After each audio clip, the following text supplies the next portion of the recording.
It's election night on CBS, and we have breaking news. CBS News has now made an estimate in the state of Maine.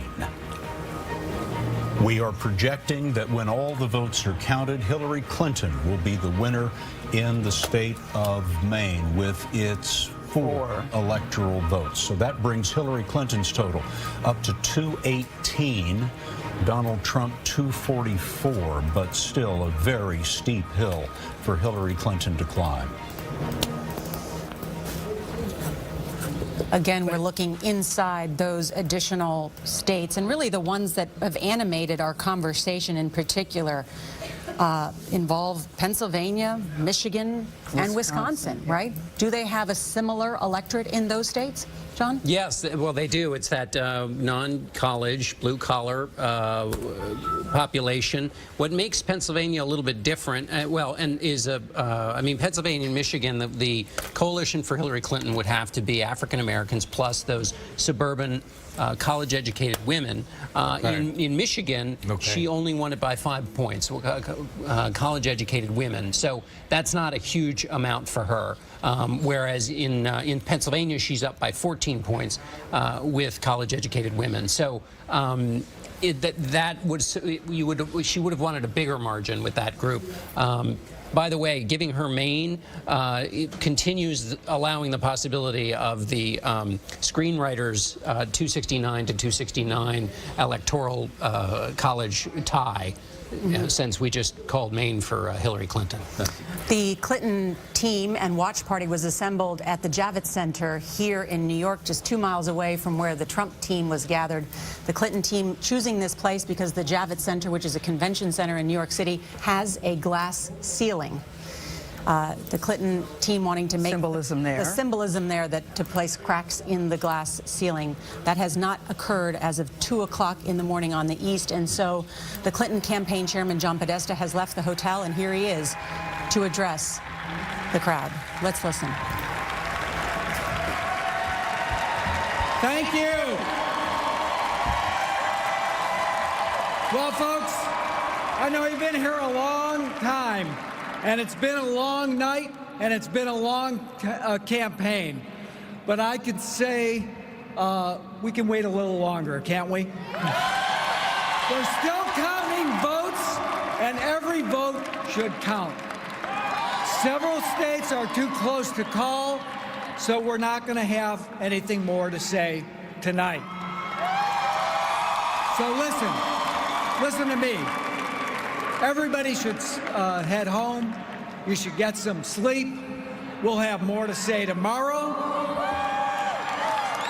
I want you to know, I want every person in this hall to know, and I want every person across the country who supported Hillary to know that your voices and your enthusiasm means so much to her and to Tim and to all of us.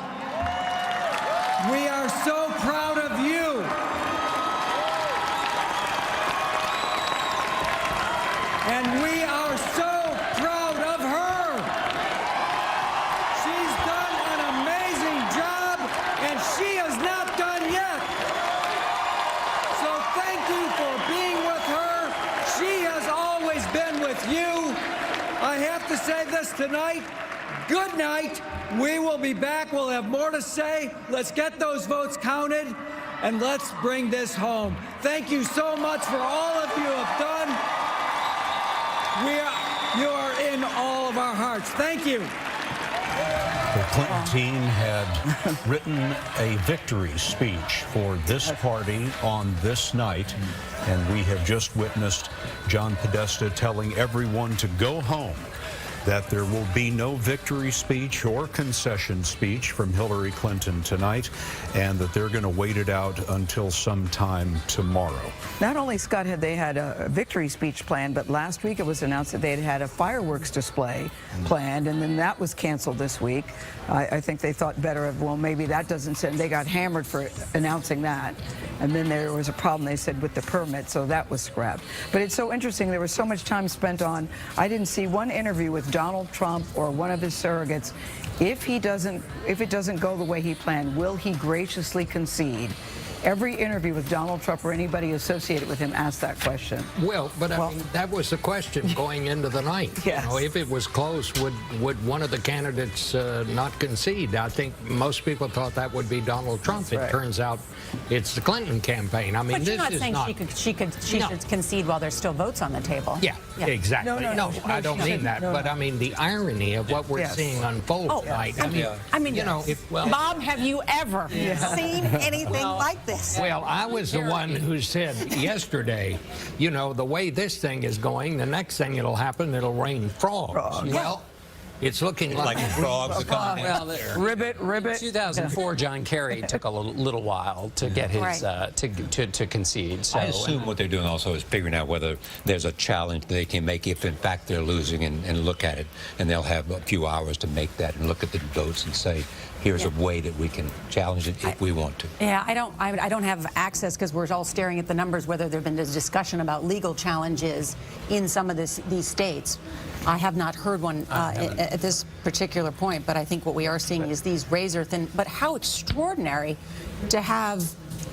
We're not going to hear from Hillary Clinton tonight. Yes. One of the scenarios tonight was that this country would elect its first woman president as the 45th president, the first female commander-in-chief.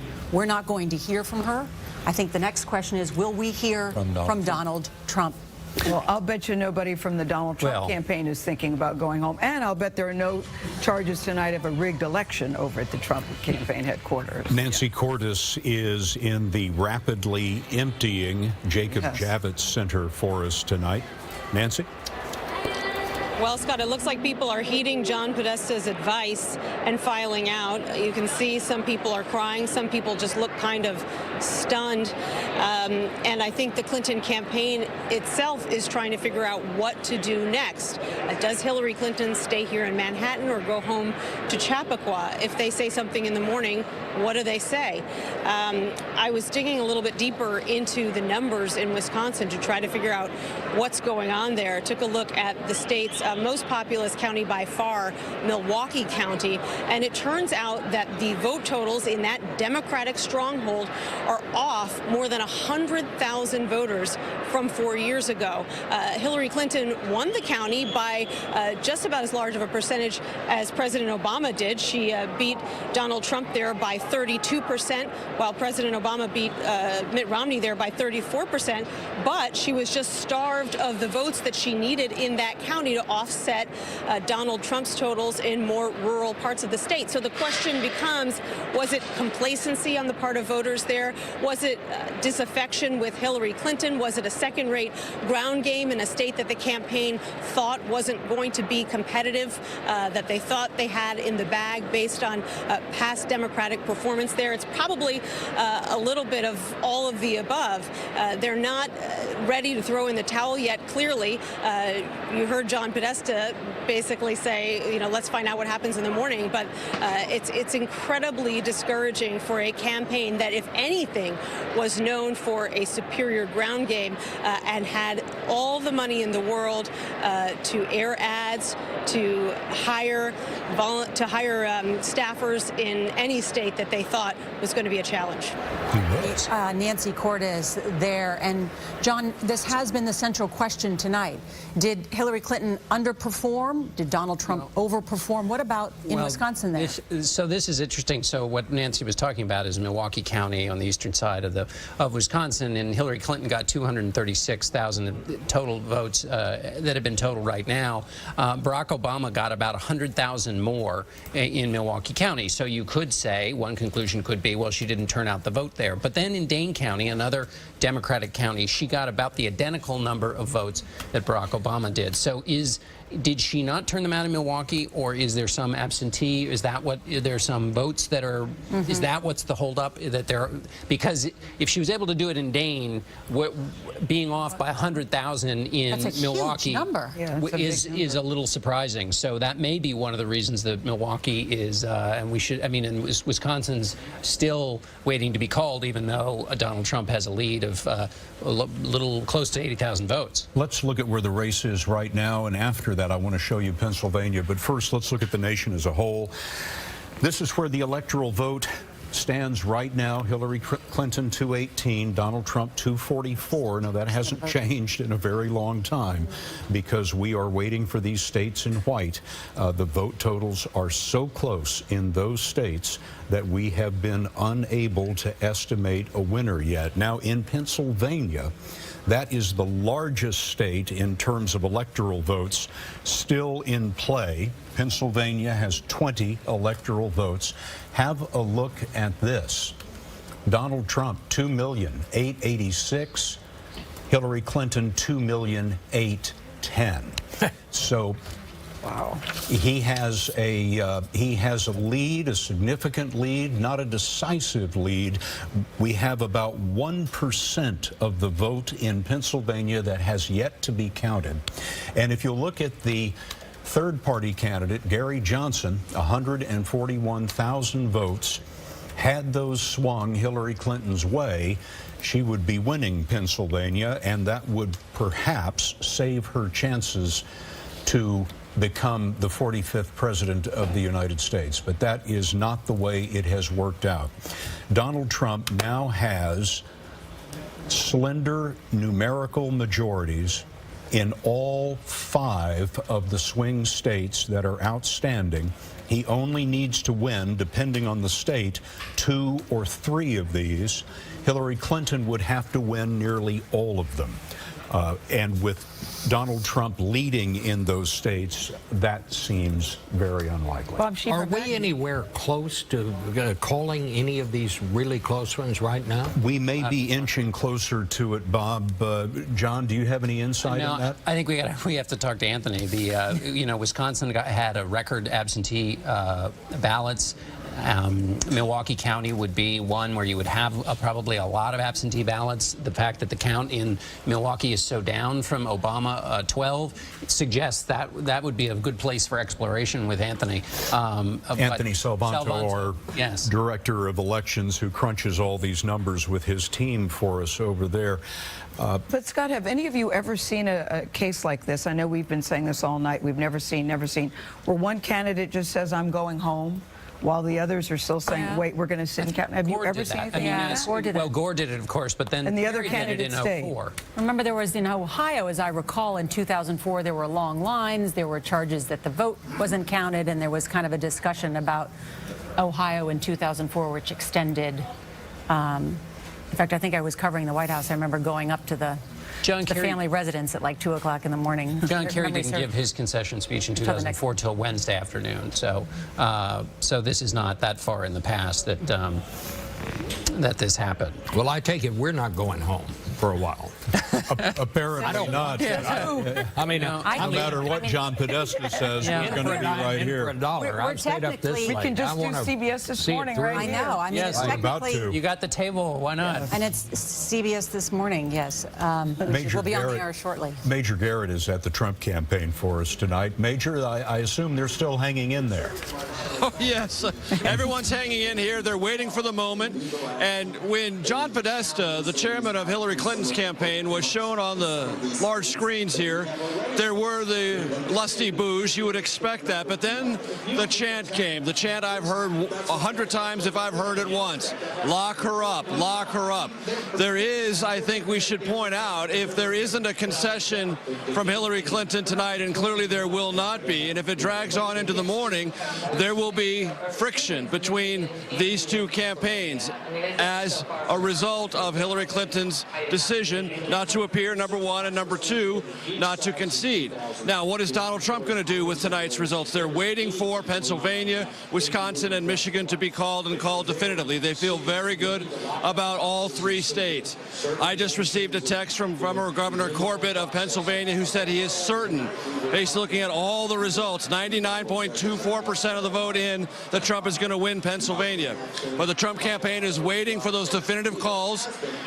Ironically, by the news organizations he heaps so much condemnation on when he's out on the stump. One other bit of irony. Those in Trump's inner circle find it rich, deeply rich in irony, that tonight, or this morning rather, at this precipice of the presidential election possibly leaning in Donald Trump's direction, it is Hillary Clinton who is showing hesitation about accepting the result, not Donald Trump. We all remember what ensued after the third debate when he left that an open question. The Trump inner circle finds that among the most richly ironic aspects of this early morning on Wednesday. Major Garrett at the Trump headquarters for us. Believe us, folks, the moment we can make a projection on any of these races, we're going to do it, and you're going to be the first to know. But the vote totals are so close in these remaining states that we are unable to do that yet. However, we will keep trying on the other side of this commercial break. It is election night on CBS.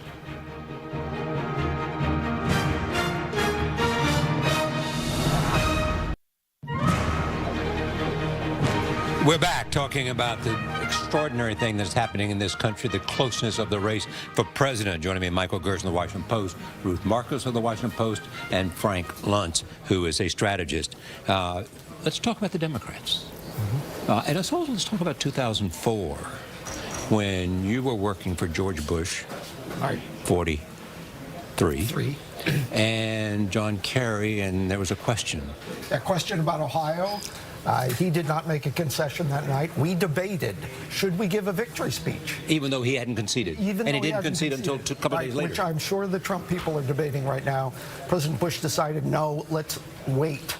Let him do the right thing. He called mid-morning the next morning. Gracious call. And I expect that to happen tomorrow, depending on the outcome that we're going to see tonight with Hillary Clinton. Ruth? And if the numbers are clear, as we were talking about before, I think there will be a gracious call. Hillary Clinton has actually a terrific role model for that in Al Gore, whose concession speech is worth reading. It's very magnanimous, and it talks about the importance of helping the new president govern the country. That's the tone, if the results are clear, that Hillary Clinton and the Democrats should try to strike. And I think that the brawl is going to come in Congress. Republicans look like they've only lost 3 or 4 seats tonight. It appears that Republicans will keep control of the Senate, so they're going to have the presidency, the House, the Senate. And the fight is going to be between Bernie Sanders and the more moderates, Elizabeth Warren and Bernie Sanders together.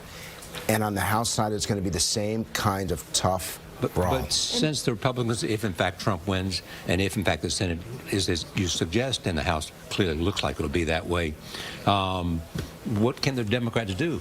Oh, on the Senate side, they can throw a monkey wrench, and that's key. The House can do nothing, but the Senate has the capability of stopping everything that Trump and Republicans want to do by using Senate rules. So here's the question. I wonder how long President Trump is going to stand for that filibuster. Yes. That will be interesting to see. Look, I think we were expecting tonight to be having a lot of conversations about the future of the Republican Party and how they needed to regroup. We're going to have that conversation now about the future of the Democratic Party. Was this a failure of the candidate? She talked about how she's not a great candidate like her husband. She came with this email problem from the very opening moments of the campaign that never went away.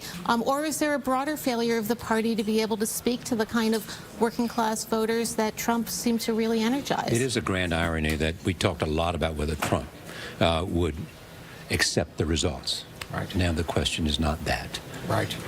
And I think Hillary Clinton's followers are going to have a tough time accepting these results, too. It's going to be difficult in this political system because of the depth of the bitterness of this campaign to accept the legitimacy of an outcome that's not favorable. But ultimately, Americans have to give a new president a chance. I have a tough time saying that, but I think that that's going to be necessary at the beginning of this system. Okay, let's go back to Scott and Nora at the desk.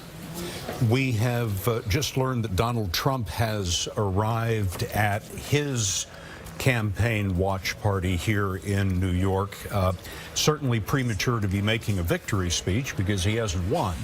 This is the vote totals as we have them now. Hillary Clinton 218, Donald Trump 245. Certainly well within range of becoming the 45th president of the United States. There you can see his watch party. The folks at the Hillary Clinton watch party were just told, go home.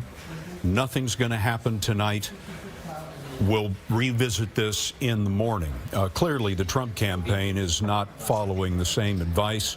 They're expecting one or more of these states to be declared in the next hour or so, and in so doing, he will go over 270 and become the next president of the United States. It is not over for Hillary Clinton. There are possible ways to win, but it's certainly not leaning in her direction now. Donald Trump, who prizes winning above all things, is going to take the stage at almost 2:30 in the morning without a concession. We don't have any reporting about whether they've had a phone conversation or whether the campaigns have spoken. But inside the Trump campaign, we know that they're feeling quite good.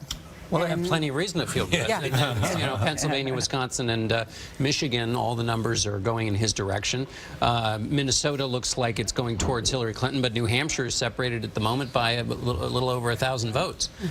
So that's 4 states that are in the balance. There was a lot of conversation yesterday, and my days are running together, yesterday, the day before, when Donald Trump said, if I don't win this election, it will have been a total waste of my time and my money. And many people speculate that's not something that you normally hear from a candidate under any circumstances. And when Eric Trump was here, Eric said, well, Charlie, you asked the question. Right. He said, well, my dad is a winner. He only thinks about winning. And that's clearly that's clearly what is happening, what he was thinking tonight. Donald Trump has picked up another electoral vote. He has picked up the electoral vote in the 1st Congressional District of Maine. Maine and Nebraska are the only 2 states that are not winner-take-all. And so he's picked up one more, so that's 245 to Hillary Clinton's 218. And Major Garrett is telling us that we may be seeing Trump shortly at his watch party, and of course we'll switch right over there as soon as he appears on the stage. I suspect many people are asking themselves, how long does it take them to count all these ballots? Yes. I know, Charlie, I said an hour ago, what in the age of 2016 with all the technology, I'm very curious about what that process is like. Do you have any intel on that, John? Every state is different. Right. The states are all different, as Scott said, and just the one electoral vote that Donald Trump got in Maine means the 269 possibility is no longer alive. So that's so there cannot be a tie now. I don't believe that's. I haven't run all the scenarios, but I believe in the one that was going to get you to 269 has just been undone by that one electoral vote. We're waiting for the final vote counts in the states that will make the difference. We're also waiting for Donald Trump. We will be back in just a moment. It is election night on CBS. Election morning.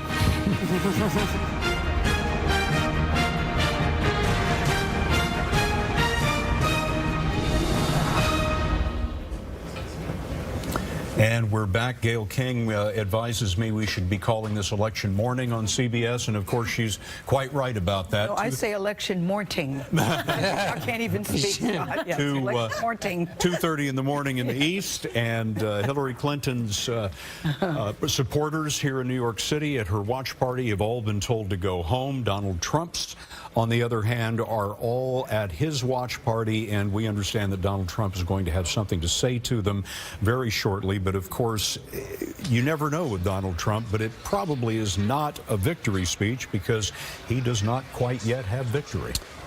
That's true. I mean, inside the Trump campaign, they are saying that there was an undercover Trump vote, that Mike Pence for VP was significant in their victory. Now, this is just what they're saying, that Hillary Clinton's floor and ceiling were the same, and that rally crowds matter, and finally that they expanded the map. As Donald Trump considers getting on the stage here, you know, if he really thinks, and he has every reason to, that the numbers are going in his way, this is the first act of conciliation, or the first act as a new president with a country that's obviously deeply divided, with a country that is partisan, a country in which people are going to be elated but also very scared. And this is his first chance, if he honestly thinks he's going to win.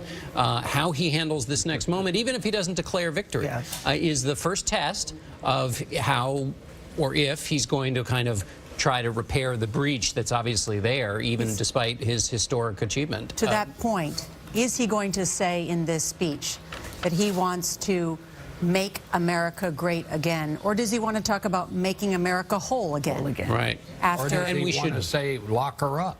I mean, that's what the crowd is chanting don't know. And, you know, the normal conciliatory things you say as a victor about your opponent have the slight conflict with the fact that he said he's going to have his attorney general investigate Hillary Clinton if he's elected president. So that adds another a bit of context to what he may or may not say tonight. No, Charlie, when you mentioned David Brooks's article earlier today, he said any decent society rests on codes of etiquette and share a moral ecology to make cooperation possible.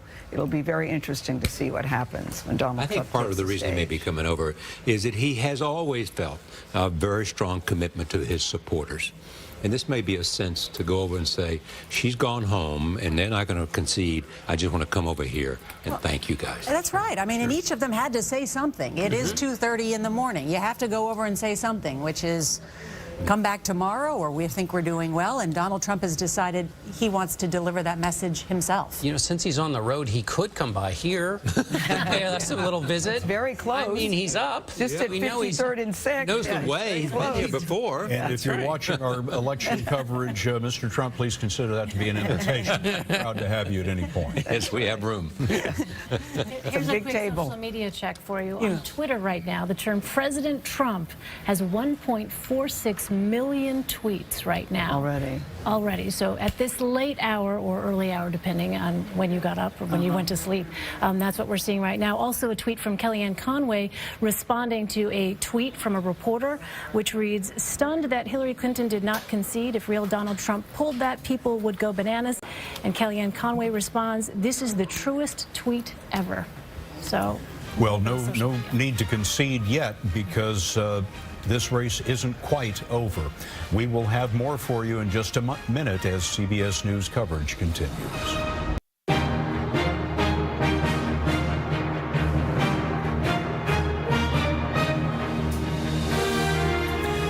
Good morning. It is election morning here.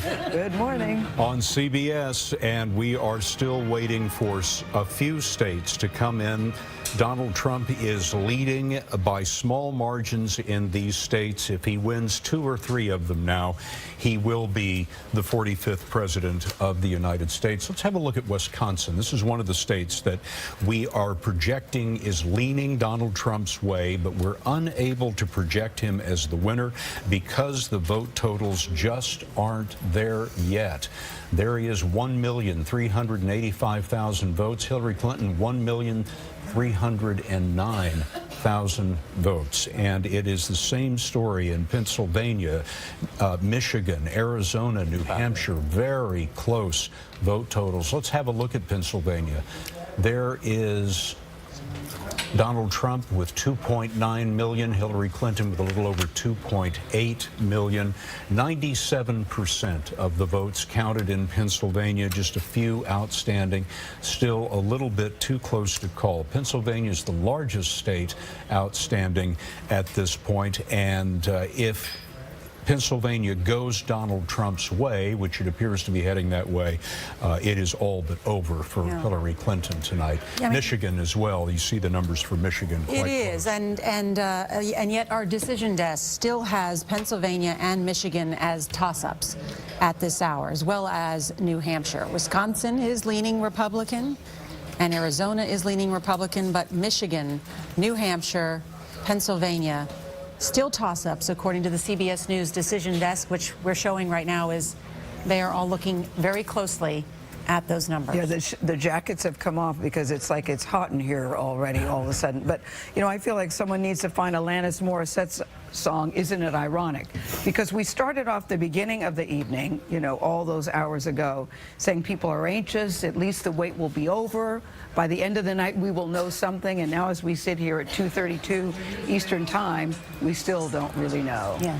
You're looking at Trump campaign headquarters, their watch party tonight, and Major Garrett is there for us. Donald Trump is expected at any moment. Yeah, Donald Trump is here. the top advisors to his campaign are beginning to make their way toward the center of the stage. Sarah Palin, an early endorser of Donald Trump, John McCain's running mate, is here inside the Hilton in Midtown Manhattan. We are told that Donald Trump will be out momentarily. We don't know exactly how many moments from now, but sometime in the very near future. And because there's not a concession from Hillary Clinton, he will not declare absolute victory, we are told, but talk about the direction he sees, and the numbers in all of the states still outstanding point very favorably in his direction, and that he wants to thank his supporters and talk about this moment and bask a little bit in the improbability of it all, but also tell the country that he's going to wait, see how the numbers come in, and when the news organizations declare him the victor at some point, and the propriety of a concession from Hillary Clinton, should it come, is carried out, then he will declare himself the winner. So in that sense, you can begin to see in the emerging possibility of a President-elect Trump a deference to the methodology, the long-standing process of working through a presidential election, a hard-fought one, and a closely contested one. But Trump does want to enjoy this moment and share it with his supporters and give the country a bit of a glimpse about what he sees and what he expects in the coming hours. And I made a reference to this a moment ago, but I really do think it's worth pointing out. Every day that Donald Trump gives a speech, he heaps scorn on the dishonest, lying media. I find it ironic that at this moment, what is holding Donald Trump back from declaring himself the next president of the United States is that very same media going through the numbers meticulously, accurately, probingly to declare him the winner. Major, thank you very much. And we are not holding back, folks. Believe me, none of us want to be sitting here at 3 o'clock in the morning. Sure we do, Scott. Our decision desk is going over these numbers, as Major said, meticulously. We just want to make sure that we make these estimates correctly for you.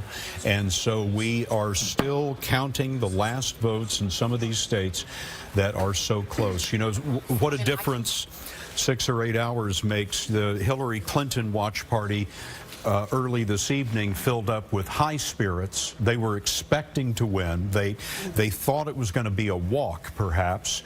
The Trump campaign watch party was much more somber in the beginning. They were afraid they were going to get clobbered. And then slowly, as the night progressed, it dawned on both of them. Right, Donald Trump with 245 electoral votes, and Hillary Clinton with 218. And we should point out, as we also look at the popular vote and Donald Trump leading in the popular vote, that if we return to the map of the United States, we still have a number of states that are not blue or red. As you can see, Arizona, Minnesota, Wisconsin, Michigan, Pennsylvania, and New Hampshire. Those are battleground states. Those are the states that the Trump campaign watch party was much more somber in the beginning. They were afraid they were going to get clobbered. And then slowly, as the night progressed, it dawned on both of them. Right, Donald Trump with 245 electoral votes, and Hillary Clinton with 218. And we should point out, as we also look at the popular vote and Donald Trump leading in the popular vote, that if we return to the map of the United States, we still have a number of states that are not blue or red. As you can see, Arizona, Minnesota, Wisconsin, Michigan, Pennsylvania, and New Hampshire. Those are battleground states. Those are the states that our decision desk are looking at. That's why Hillary Clinton's campaign chairman said go to sleep. Donald Trump will have something else to say about that shortly. But these are the states why we're still sitting here at 2:35 in the morning. You know, it's so interesting how evenly and closely divided our country is. You saw that popular vote. It really hasn't changed in terms of the difference all night long. Donald Trump has been ahead by 1 million votes out of 100 million cast, round numbers. In other words, he's been ahead by 1%, and that has really been the case over the last several hours. It hasn't changed much at all. You know, I remember, Scott, when we assembled here at 5:30, seemed like a long time ago, of yesterday, and we looked for the word to describe what the exit poll suggested to us, and the word we just used and decided on was tight. It could not be any tighter. And the other thing we noticed, Charlie, you'll remember in those early exit polls was that a large percentage of voters, almost 40%, said the most important thing to them was change. And the single most important thing. Early in the evening, that gave us a clue about which way this was headed. But it was also a little bit of a fooler, because then on judgment and who you thought could handle the office, it added up to the balance of change. So all of which were attributes that Hillary Clinton has and won. We've had an incredible team of reporters that spoke with people as they voted.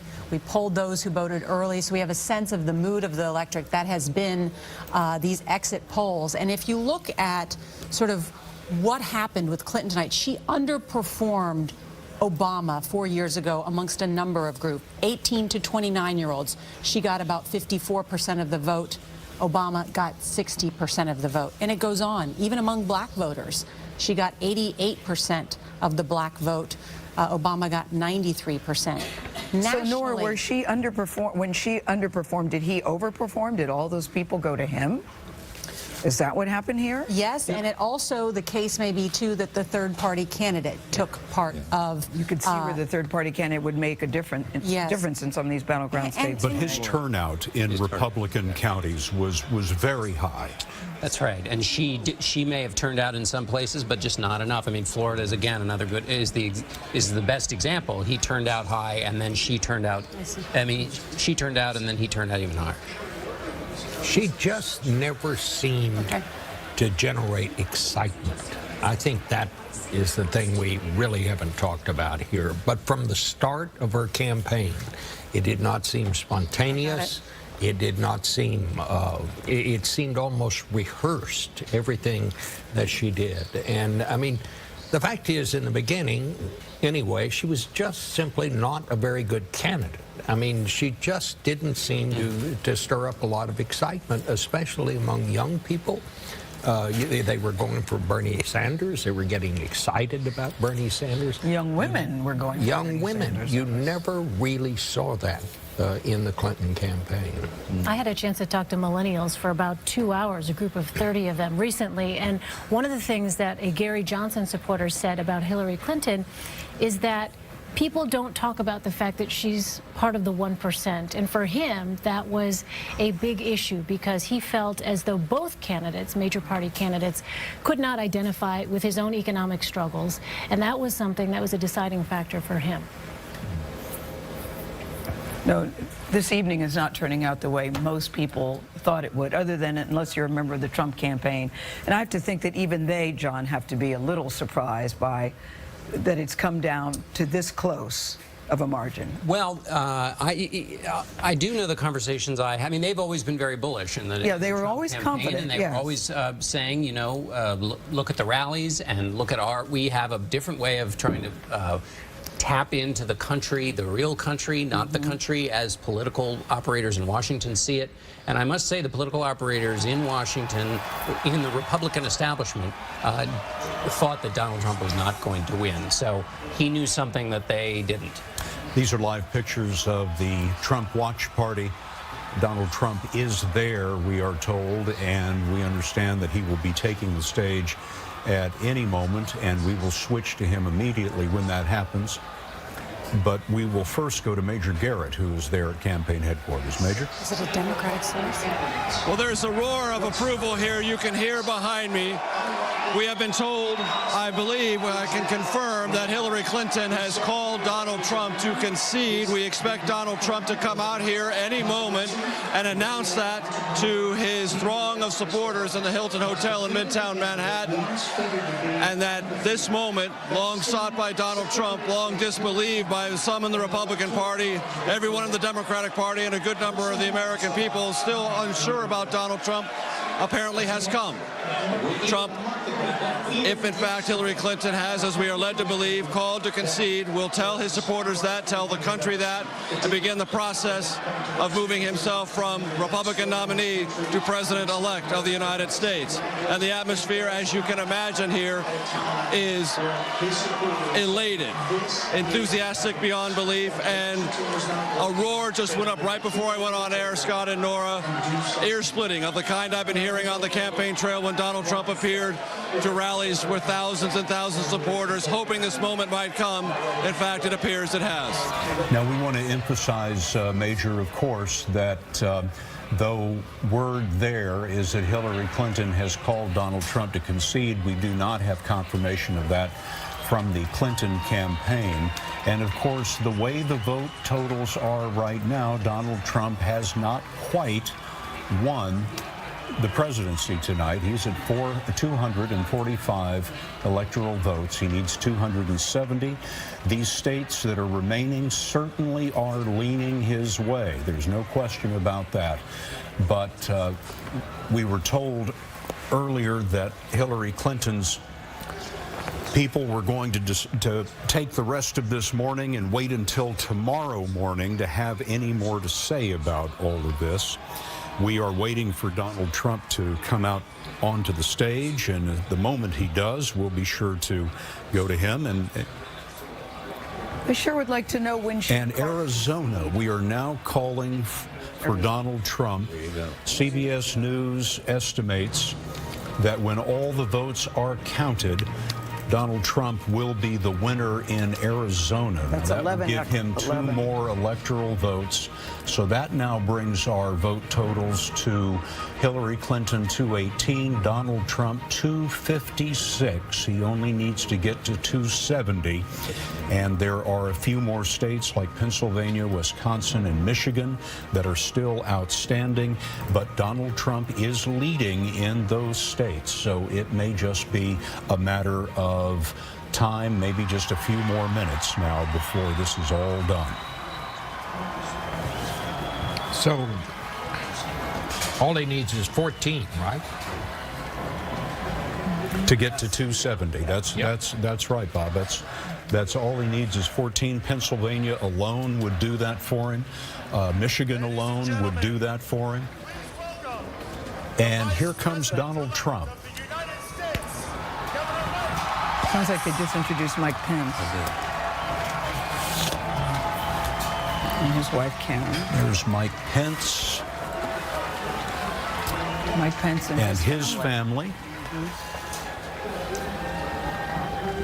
We would expect Donald Trump next, and probably pandemonium to follow him onto the stage. CNN projecting Trump wins Wisconsin.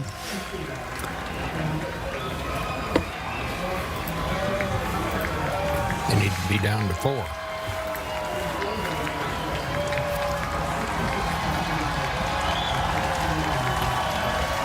They have reason to celebrate at this headquarters tonight.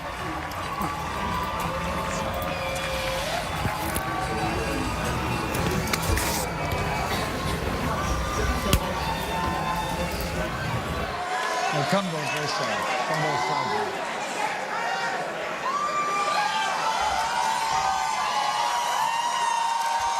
This is a historic night.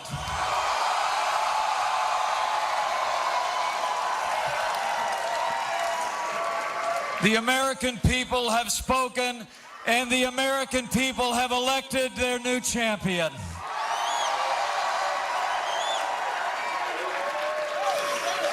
America has elected a new president, and it's almost hard for me to express the honor that I and my family feel that we will have the privilege to serve as your Vice President of the United States of America.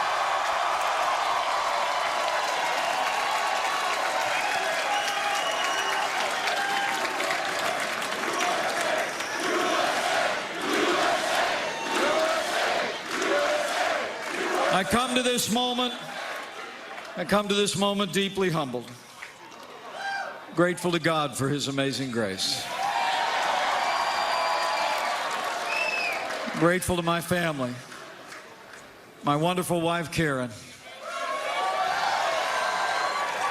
our son, Michael, and his fiancée, Sarah, our daughter, Audrey, far away, and our daughter, Charlotte. I could not be here without them. And I'm deeply grateful to the American people for placing their confidence in this team and giving us this opportunity to serve. And I'm mostly grateful to our president-elect, whose leadership and vision will make America great again.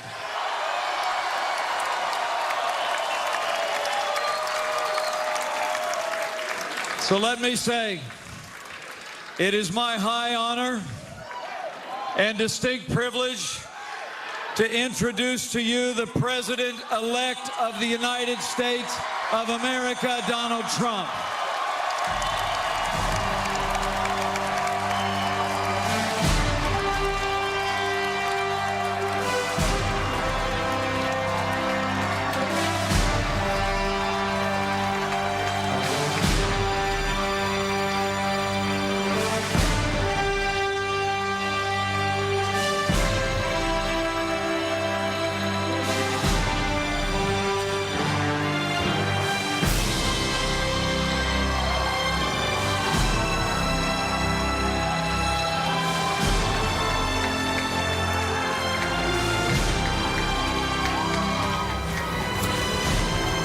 Donald Trump not having officially won yet, just shy of the 270 electoral votes necessary, but certainly the states that he needs to go over the top are all leaning in his direction, and the Trump campaign claiming victory.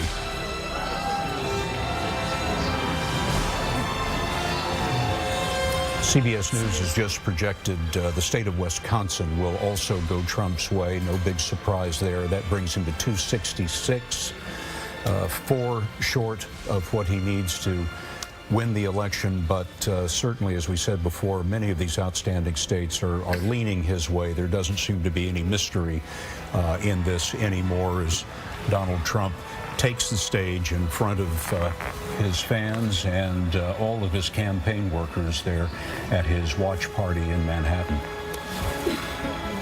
CBS News has not yet called the election as we are waiting for the vote to come in a number of states, but Mike Pence has just declared victory and introduced what he said is the next president of the United States, Donald Trump, who has never run for political office, and in his first bid for office, he has managed to capture 266 electoral votes and is on his way to winning the presidency.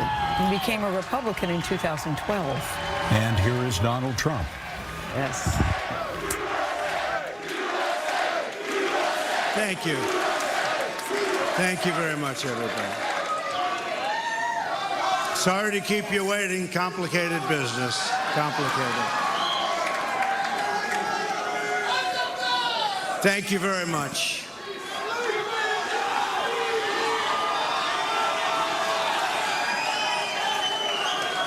I've just received a call from Secretary Clinton.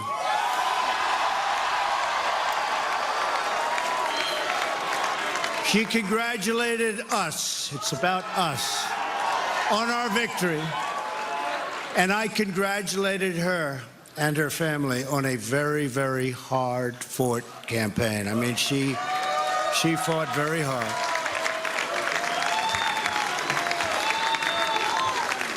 Hillary has worked very long and very hard over a long period of time, and we owe her a major debt of gratitude for her service to our country. I mean that very sincerely.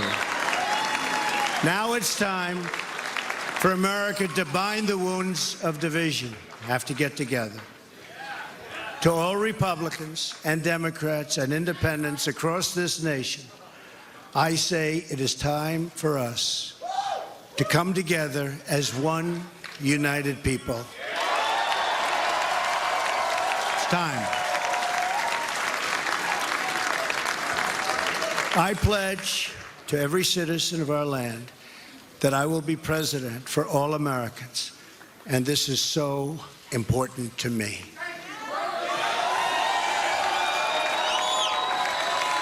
For those who have chosen not to support me in the past, of which there were a few people, I'm reaching out to you for your guidance and your help so that we can work together and unify our great country. As I've said from the beginning, ours was not a campaign, but rather an incredible and great movement made up of millions of hardworking men and women who love their country and want a better, brighter future for themselves and for their family. It's a movement comprised of Americans from all races, religions, backgrounds, and beliefs who want and expect our government to serve the people, and serve the people it will.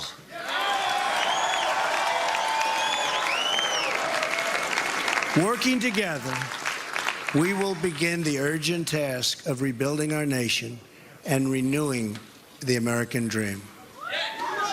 I've spent my entire life in business looking at the untapped potential in projects and in people all over the world. That is now what I want to do for our country. Tremendous potential. I've gotten to know our country so well. Tremendous potential. It's going to be a beautiful thing. Every single American will have the opportunity to realize his or her fullest potential. The forgotten men and women of our country will be forgotten no longer.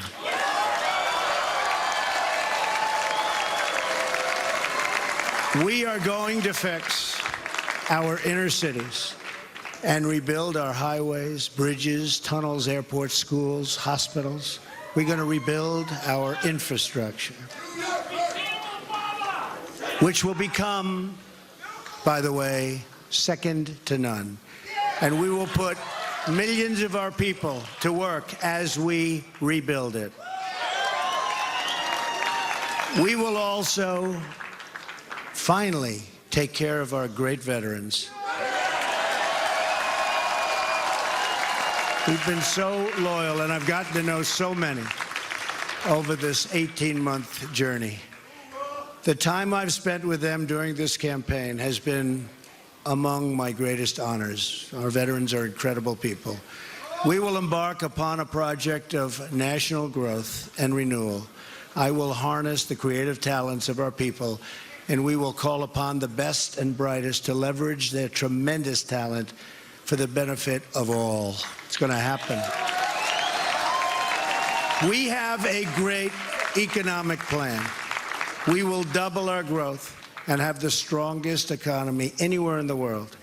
At the same time, we will get along with all other nations willing to get along with us. We will be.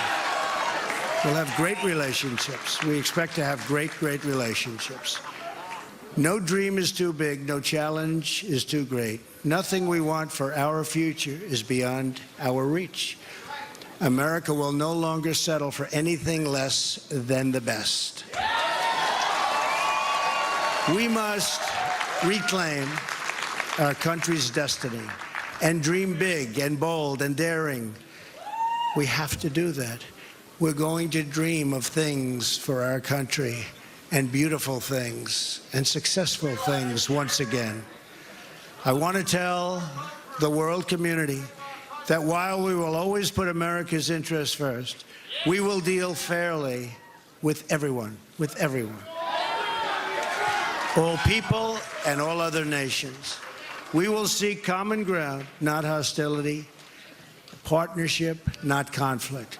And now, I'd like to take this moment to thank some of the people who really helped me with this, what they are calling tonight, very, very historic victory. First, I want to thank my parents, who I know are looking down on me right now. Great people. I've learned so much from them. They were wonderful in every regard. I had truly great parents. I also want to thank my sisters, Marianne and Elizabeth, who are here with us tonight. And where are they? They're here someplace. They're very shy, actually. And my brother Robert, my great friend. Where is Robert? Where is Robert? My brother Robert. And they should all be on this stage, but that's okay. They are great. And also my late brother Fred, great guy, fantastic guy. Fantastic family. I was very lucky. Great brothers, sisters, great, unbelievable parents. To Melania and Don.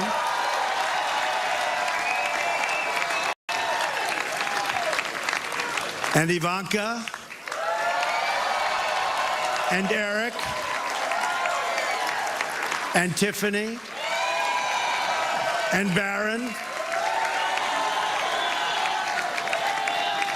I love you and I thank you, and especially for putting up with all of those hours. This was tough. This was tough. This political stuff is nasty and it's tough. So I want to thank my family very much. Really fantastic. Thank you all. Thank you all. And Lara, unbelievable job. Unbelievable. Vanessa, thank you. Thank you very much. What a great group. You've all given me such incredible support, and I will tell you that we have a large group of people. You know, they kept saying we have a small staff. Not so small. Look at all the people that we have. Look at all of these people. And Kellyanne, and Chris, and Rudy, and Steve, and David.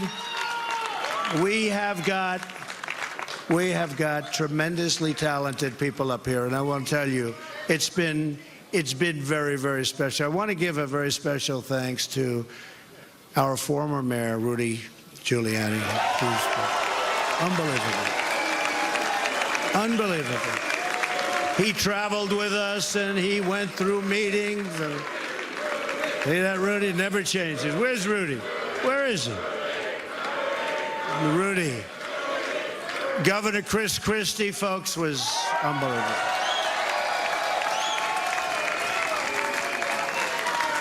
Thank you, Chris. The first man, first senator, first major politician, and let me tell you, he is highly respected in Washington because he's as smart as you get. Senator Jeff Sessions. Where's Jeff?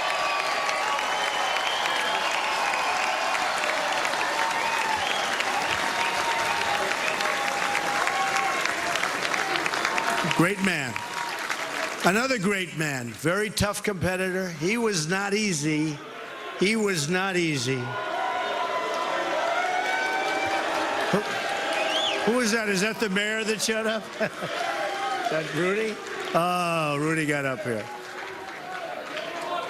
Another great man who has been really a friend to me, but I'll tell you, I got to know him as a competitor because he was one of the folks that was negotiating to go against those Democrats. Dr. Ben Carson. Where's Ben? Where is Ben?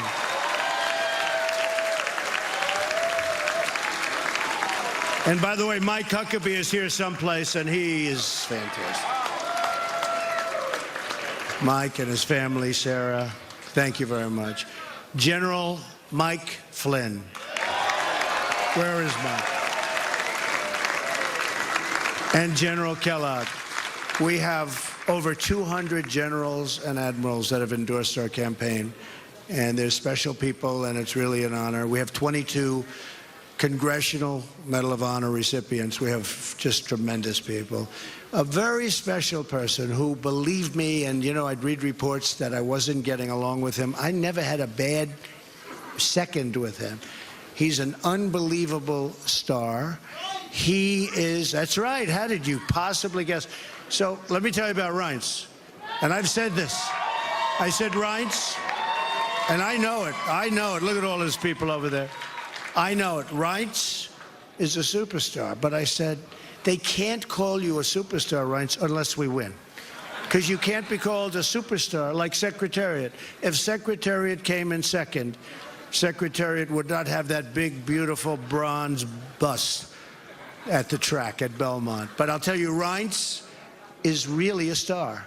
And he is the hardest working guy. And in a certain way, I did this. Reince, come up here. Where is Reince? Get over here, Reince. Boy, oh boy, oh boy. It's about time you did this, Reince. Huh? My guy. Yeah, say a few words. Come on. Say something. Ladies and gentlemen, the next president of the United States, Donald Trump. Thank you. It's been an honor. God bless.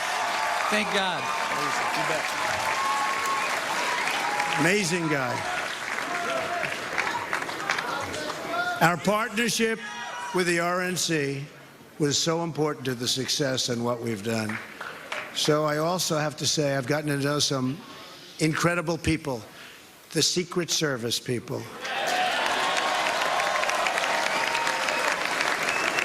They're tough, and they're smart, and they're sharp, and I don't want to mess around with them, I can tell you. And when I want to go and wave to a big group of people and they rip me down and put me back down in the seat, but they are fantastic people, so I want to thank the Secret Service.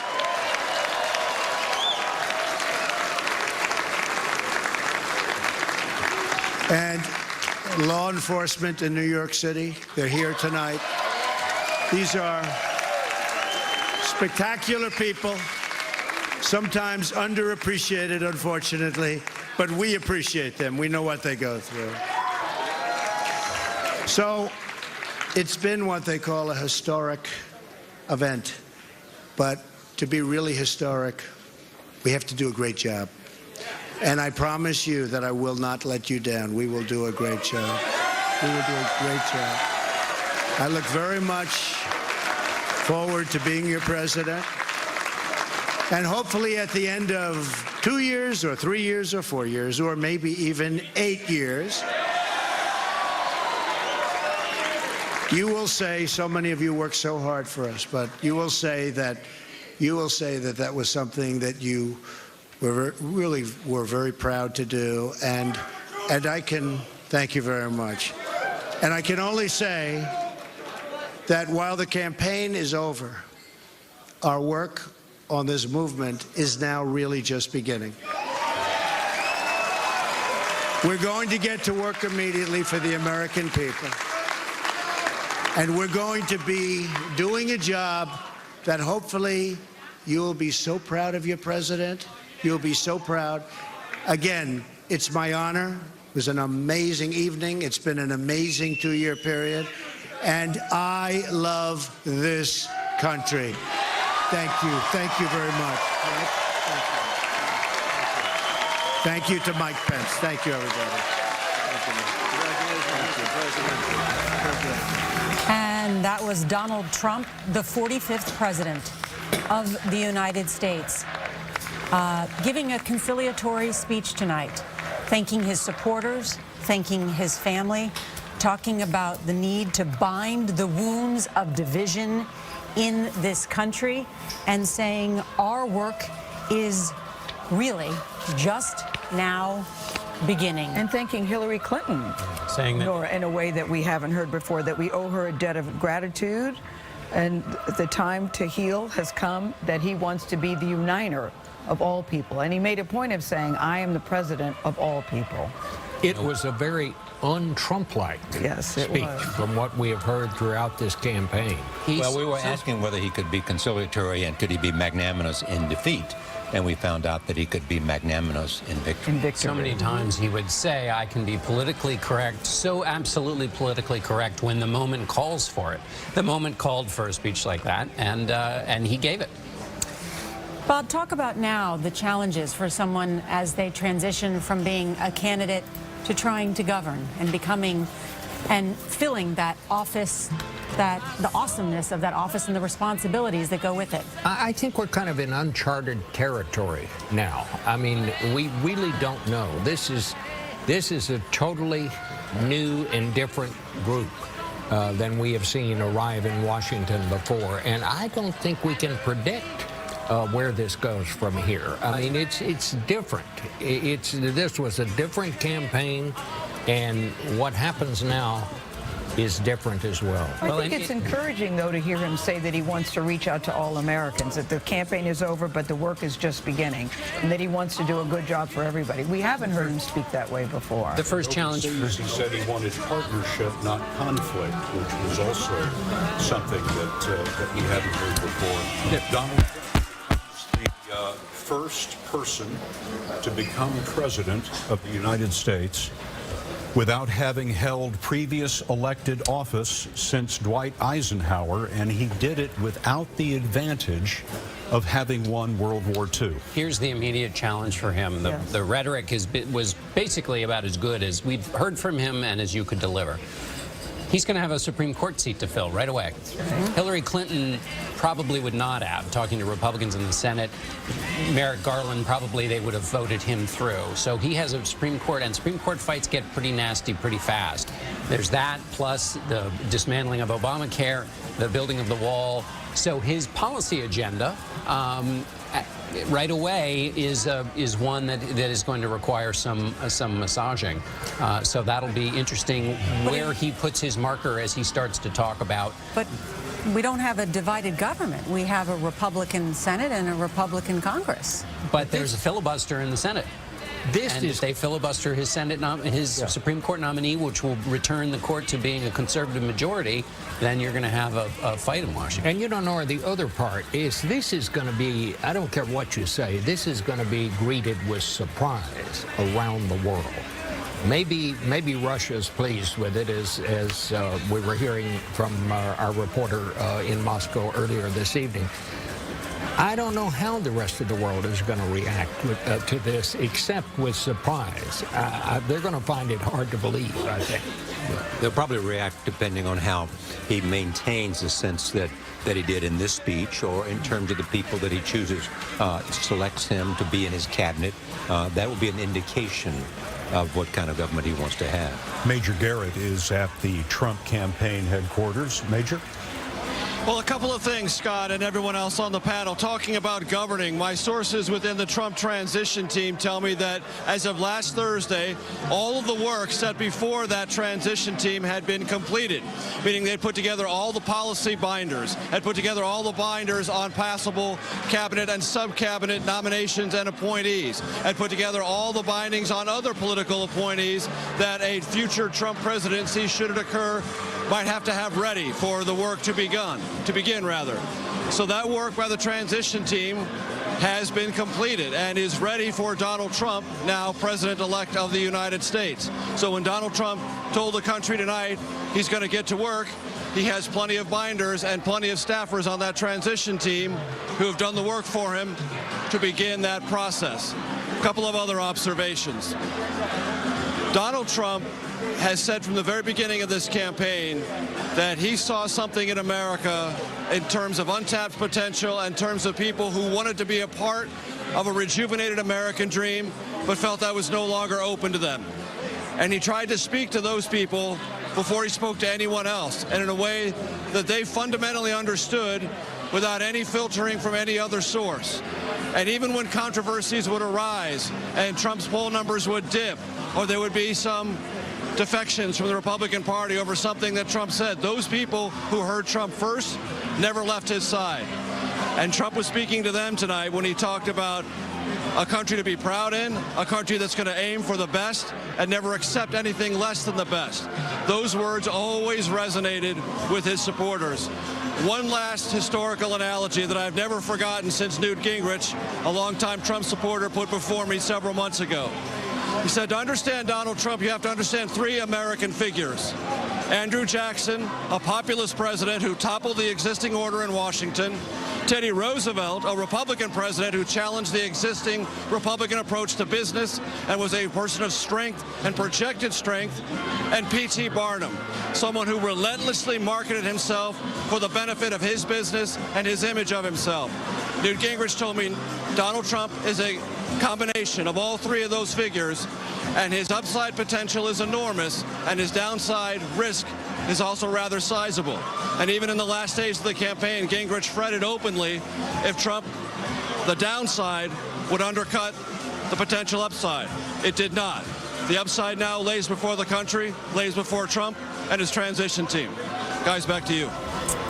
And Nancy Cordes is over at the Jacob Javits Center here in New York, where Hillary Clinton's watch party broke up about an hour ago. Nancy?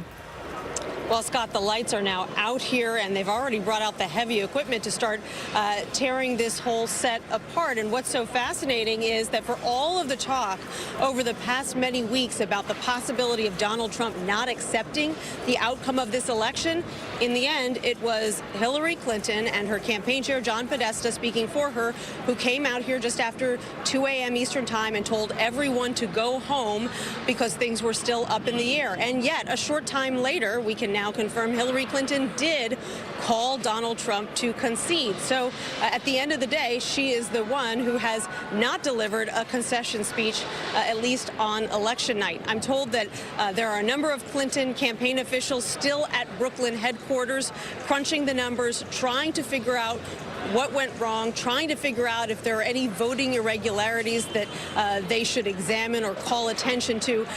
Every single campaign aide I have seen here tonight, Scott, has been shell-shocked. They are totally stunned by this news.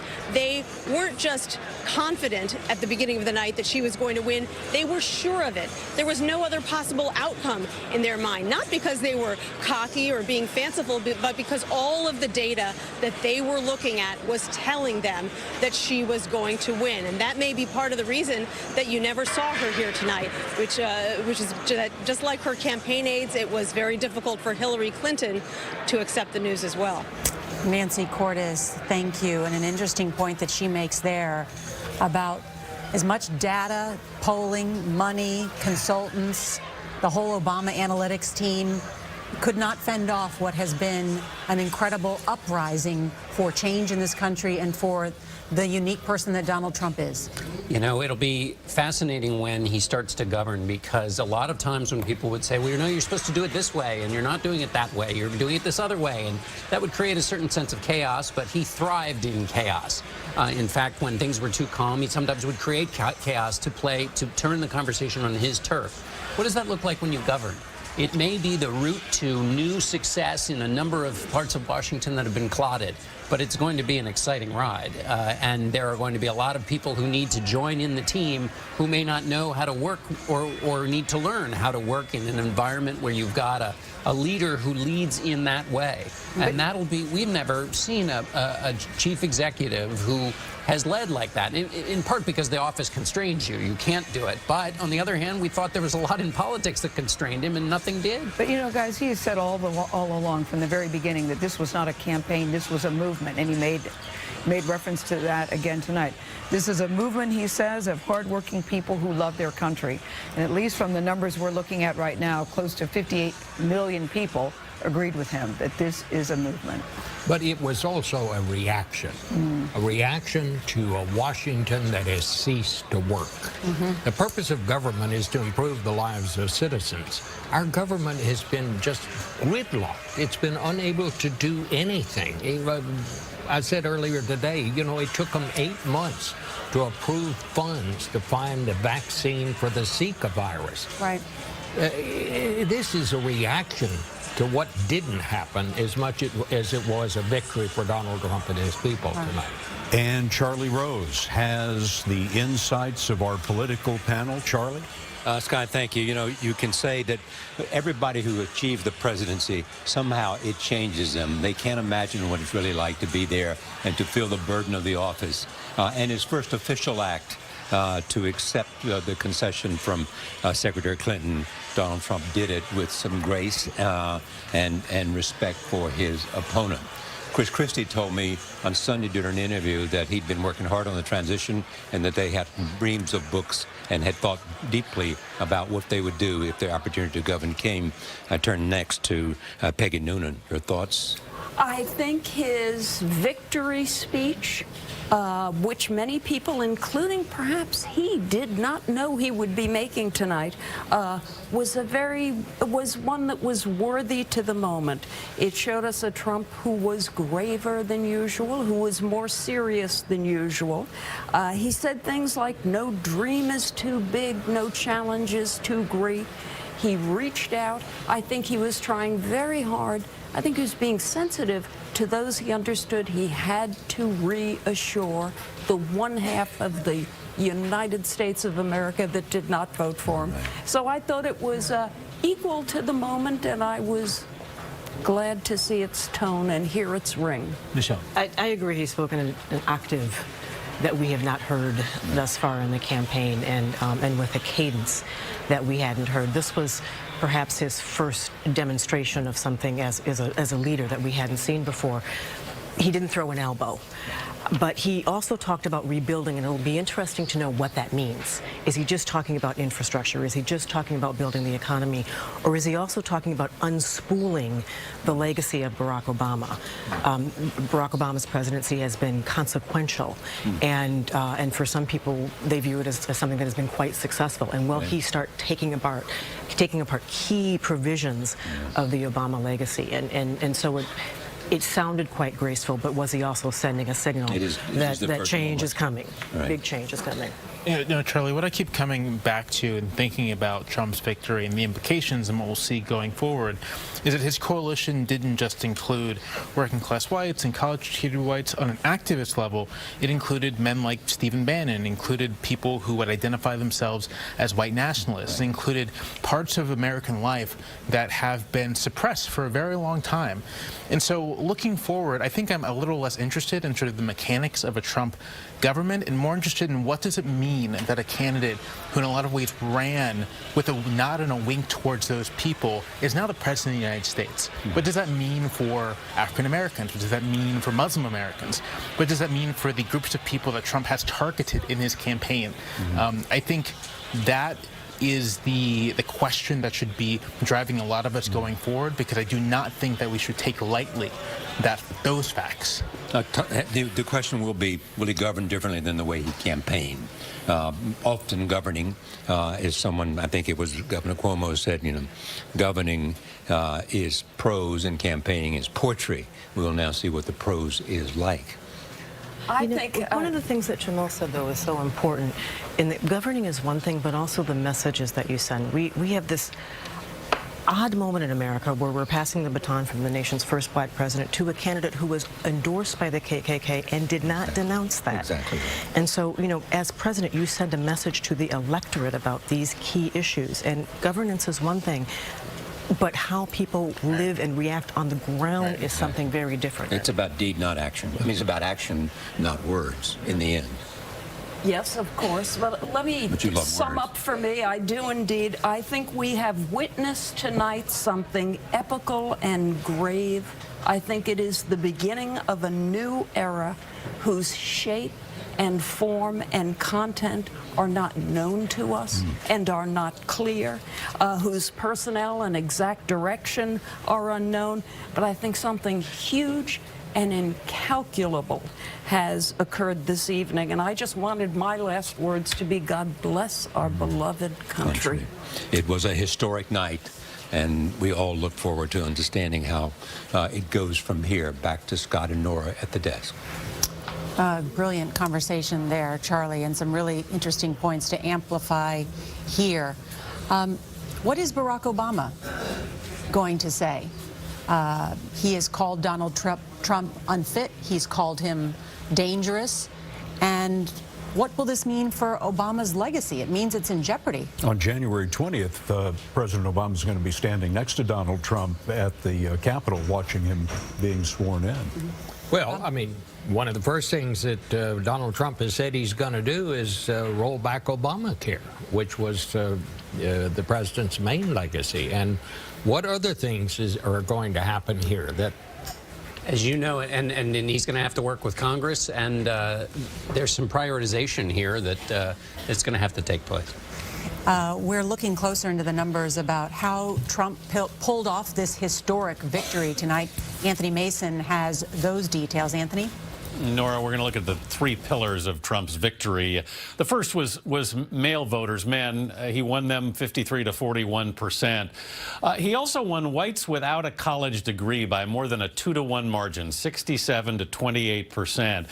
And voters told us that the quality they wanted most in their candidate today was a candidate who could bring about change. And among those voters, Donald Trump won 83%. So huge landslide in that category there, the most important quality. And finally, there was a lot of talk after the Access Hollywood tape, and a lot of leading Republicans pulled back their endorsement from Donald Trump, that Republicans might, in fact, flee from him. Well, that didn't turn out to be the case today. He won 9 out of 10 Republican voters. They came home to Donald Trump. Gail? He certainly did, Anthony. Continuing that conversation, according to the exit poll, 7 in 10 said that they were dissatisfied with the federal government. 58% of those who made that comment went with Donald Trump. 36% of those went with Hillary Clinton. It goes back to what he said from when he started this campaign. It's not a campaign, it's a movement of people. And that certainly bore itself out today. Now, everybody knows it's only the electoral vote that counts, and Donald Trump has won that decisively tonight. But have a look at how divided the country is. Let's look at the popular vote. 57,600,000 for Donald Trump, 56,855,000 for Hillary Clinton. That's the popular vote as it's being counted right now. Donald Trump wins in the popular vote, yes indeed, but it's only about 1% difference between the two. Yes, and you know, we've seen Donald Trump give a conciliatory sort of the right pitch in his speech, but those 56 million who voted for Hillary Clinton, there are a lot of them who believe that he came to this position by playing on racial fears. He was for 5 years the chief advocate of the idea that President Obama was illegitimate because he wasn't born in the United States. There are people on the other side of this who are not going to just accept this, and we will see what the shape of that response will be, and who becomes the voice of that response. You mentioned Barack Obama. He will not be the voice of that response, but who is and who does, and we have yet to see that part of the story play out. Yeah, I mean, a couple of things. One is this is really a historic achievement in America. I mean, it's historic. Nothing like this has ever happened before. And secondly, you have to give him credit. I mean, he has achieved something that no one from the beginning ever believed he could do. Elaine? So on the point that John was making about these racial divisions, David Duke has tweeted, "This is one of the most exciting nights of my life. Make no mistake about it, our people have played a huge role in electing Trump. Hashtag MAGA, Make America Great Again." Now, at the same time, as Trump was reaching out tonight, I was reminded of the Latinos that I met at the U.S.-Mexico border when I did a documentary for CBS then, Latinos for Trump, who were among his most passionate supporters because they felt he was the one who was actually going to affect change in Washington. So they truly believed in him from the beginning, despite all the controversies. Bob, what are you reflecting on this morning? You know, I remember when Richard Nixon resigned, and CBS News correspondent Roger Mudd was part of the panel after that happened, and they said, "Roger, what's your reaction?" And he said, "You know, I think I want to go home and sleep a couple of hours, and I'll come back and tell you tomorrow." This was totally unexpected. I think certainly from those of us who've been covering politics and over the years, this is, I think Charlie is right. This is historic. But I don't think we can say right now where this goes from here. Unexpected, not because of any interest in politics, but unexpected because of the polling. The polls were telling us. Polls done by many different organizations at many different times. They were all pointing in the direction of a Clinton victory. The polls and the behavior of a candidate that people said was not fit to be president of the United States. So many people had found his behavior egregious, but at the end of the day, it really didn't matter. I take some hope in his speech tonight, though, that he said he wants to reach out, that he wants to build bridges, and that he wants us all to come together. I think that's a really good way to start in this country, because there's a lot of healing that needs to happen today. If you look to your point, Gail, on the questions of has the right experience and has the right judgment, Hillary Clinton won those questions by gargantuan amounts and numbers, but again, it's not what people wanted. They wanted change over experience and judgment. They're fed up. All right. Well, Yeah. Change thank is what they all will of get. you. Yeah. And we hope It has been quite a night. we hope he rules by fear by hope rather than fear. Well, his conciliatory victory speech tonight was certainly a very good step in a long, long process over these next 4 years. We sure are grateful that you stayed here with us all this time. The Yes, who are you people? rancorous, Yes. sometimes raunchy election of 2016 now comes to a peaceful, if improbable, end. 70-year-old Donald J. Trump will be sworn in as the 45th President of the United States on January the 20th. The Trump presidency begins in 72 days, fueled by what we know now is record turnout. Election coverage continues now on our streaming news service, CBSN, and there will be much more in just a few hours. Really? Yeah. Who's gonna be Charlie here, and I, Nora? right back here. Wearing these same clothes. Yeah. For Nora O'Donnell and our entire campaign 2016 team, I'm Scott Pelley. Thank you for being with us on CBS. I am officially running for President of the United States. I'm back. When Mexico sends its people, they're not sending their best. I'm running to help working families get a raise. We will make America great again. The American people are sick and tired of hearing about your damn emails. It's weak to disparage women. It's weak to disparage Hispanics. A man who can be provoked by a tweet should not be anywhere near the nuclear codes. I could stand in the middle of Fifth Avenue and shoot somebody, and I wouldn't lose any voters. Just remember, love trumps hate. I humbly accept your nomination. For President of the United States. Russia, if you're listening, I hope you're able to find the 30,000 emails. I'm not making excuses. I've said it was a mistake and I regret it. This is the single biggest scandal since Watergate. There is no case here. We're going to win at the border. We're going to build a wall. Mexico's going to pay for the wall. You could put half of Trump supporters into what I call the basket of deplorables. She has tremendous hate in her heart. I don't care what he says about me. I care about what he says about you. I pledge to every citizen of our land that I will be president for all Americans.